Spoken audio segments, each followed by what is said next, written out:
Hi, all my ICSE students of Standard 10. Here's your English facilitator, Himangi, back with you to continue where we left off our haunted houses. This is lesson 2, and I wish to finish the explanation of the poem over here. So, shall we continue?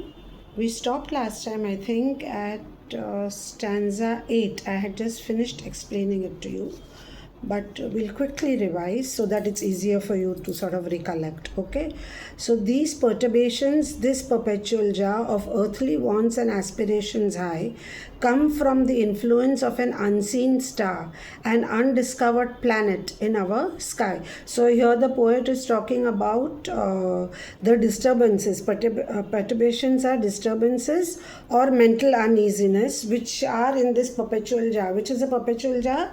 A perpetual jar of life, where we have a constant struggle between the instinct to enjoy and the instinct to have nobler aspirations. So we have this constant struggle, and you will remember that it is held in the paragraph before that, in paragraph 7, in stanza 7, the poet tells us it is held in equipoise. So this perpetual jar has to be held in equipoise, where we are constantly struggling to maintain a balance between the material instinct of enjoyment and the instinct of nobler aspirations. Okay, so that was for stanza 8. We continue with the 9th paragraph. And as the moon from some dark gate of cloud throws over the sea a floating bridge of light, across whose trembling planks our fancies crowd into the realm of mystery and night. Now what exactly, now see, this is an imagery which has been created by the poet, and here you can just imagine. What do you mean by imagery? Imagery means a scene which is created using words, using a particular choice of words. You create a particular scene. You don't have a scene in front of you, it's all in your mind. So with the help of words, we create a particular scene in front of our eyes. So that is imagery, okay, where you create something. That is a literary device which we called as imagery, and this imagery means creating a scene in front of your eyes which you can imagine by using a particular choice of words. So what is the imagery created over here?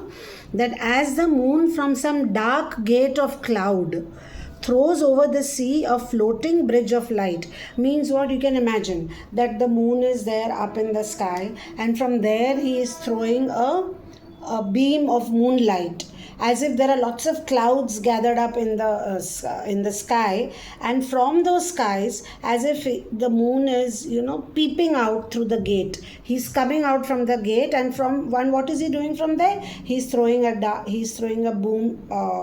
moonlight beam, a beam of moonlight. Okay, and this moonlight is what? It comes over the sea. If you have been at any water site, you will see that when the moon shines, it's like an entire beam of bright light which comes and falls on that particular water body. Here it is the sea. So as the moon from some dark gate of cloud throws, now this dark gate of cloud is also a metaphor, where the clouds have been compared and then they are dark, they are black. Okay, so from that the moon separates them and he puts his head out. Okay, so that way, so you can just imagine this entire scene in front of your eyes. So so it's a metaphor also. So where the clouds are compared to something which forms a dark gate, and the moon opens the gate and it comes out and throws over the sea a floating bridge of light. Okay, now what do you mean by a floating bridge of light? Here it means like what I told you, that this throws over. Okay, so we'll do the next line also. Across whose trembling planks our fancies crowd. So what happens is that this bridge of light which has come on the surface of the sea, across whose trembling planks. So what are planks? Planks literally mean, the literal meaning of planks is long pieces of wood. Okay, so then it's as if this moonlight or this beam of moonlight which is coming on the sea is trembling because the water is continuously flowing. No, the waters, even if it is not a river and even if it's a sea, even if it's an ocean, there will always be waves on it. So it is always going to be a moving thing. So what he's saying over here is that across whose trembling planks, so this surface of the water is sort of trembling, it's moving into the realm of mystery and night. So into the realm of mystery and night means realm means area. So the realm of mystery and night over here means the realm of spirit world, the world of spirits, the world of phantoms, the world of ghosts. So it is this, and especially this world refers to over here not the entire world. We are not concerned as human beings with the entire world of spirits, but that part, that specific part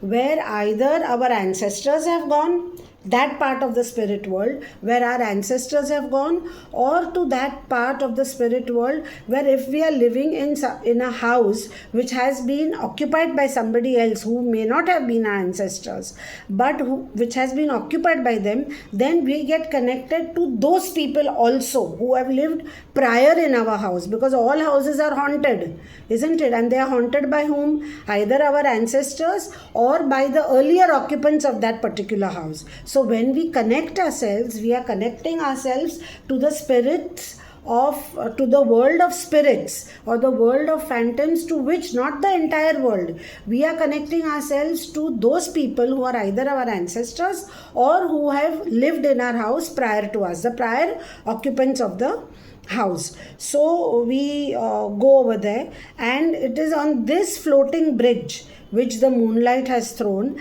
And when we look at this bridge, we start thinking, our human imagination starts traveling, and we start thinking about the dark abyss. We start thinking about what sort of a world it will be, what sort of spirits would be there, what sort of ghosts would be there. We start thinking, and then sometimes this mystery, this unknown mystery, it might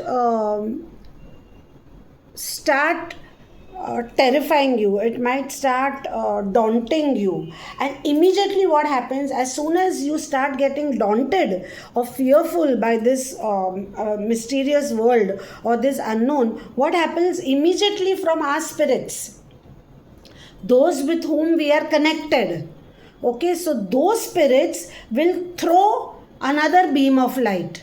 So those spirits with whom we are connected, see, it is given over here in paragraph 10. So from the world of spirits, which world of spirits?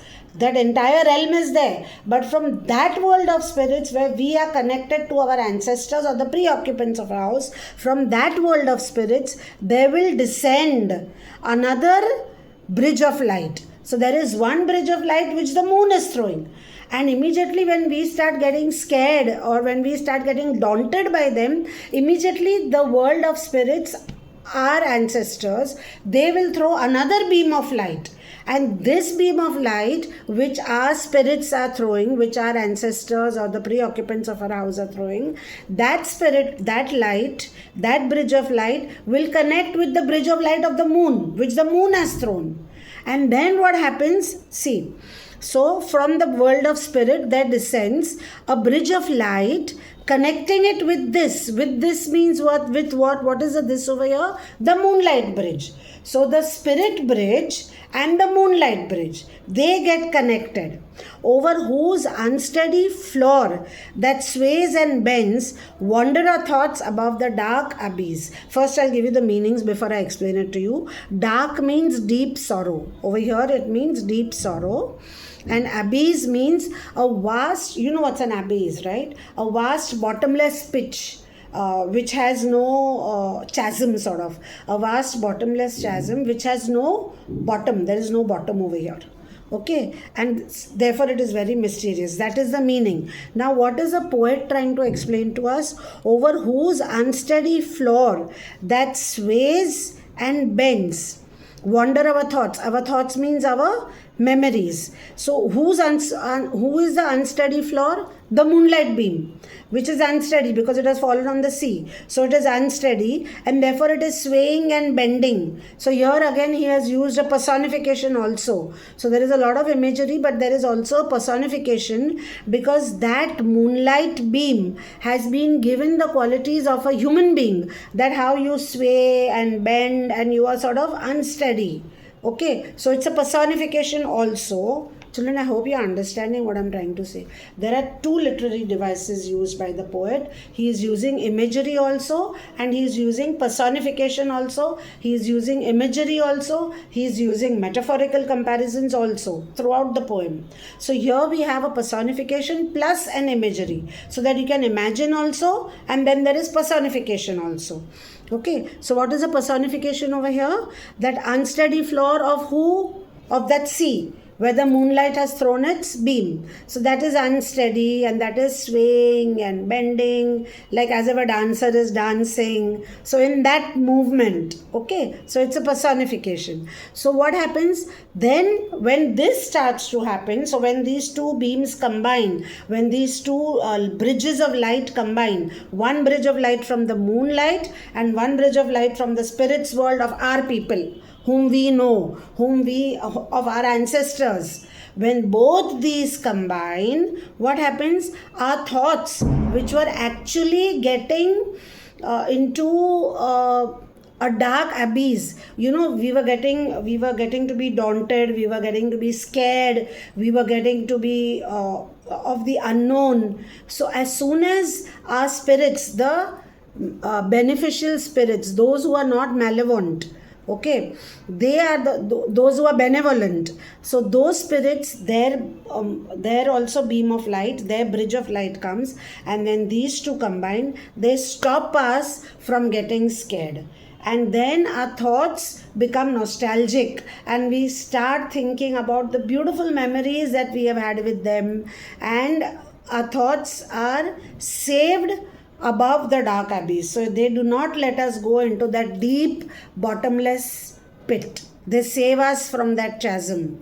And then we become happy with those memories, and we sort of revel in those memories. We become nostalgic about them. So the poem basically ends on a happy note. There is no sadness over here, or there is no fright over here. There is no something that is trying to intimidate you. The entire poem, the poet is trying to tell us, the difference he is trying to tell us is that these spirits, the world of spirits that he is talking about, are the spirits which are benevolent. They are not malicious, which are normally portrayed. It's not that. Normally you portray phantoms and ghosts as, having somebody who has an unfulfilled desire or who wants to take some revenge. It's not like that. So here it's ending on a very positive note, on a very good note. There is no malice towards anybody. Okay, so this much for the poem explanation. And now I want to tell you all, I want to draw your attention to something that we as students of literature need to understand.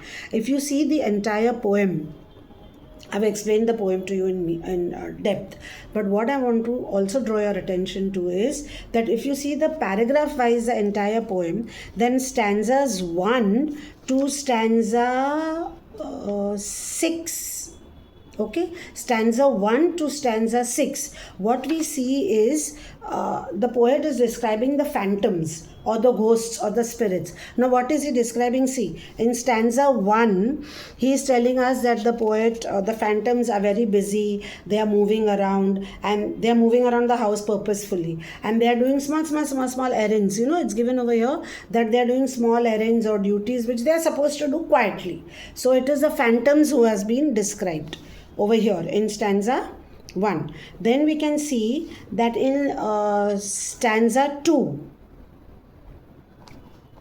do you remember who the phantoms are? Spirits of the dead. Okay.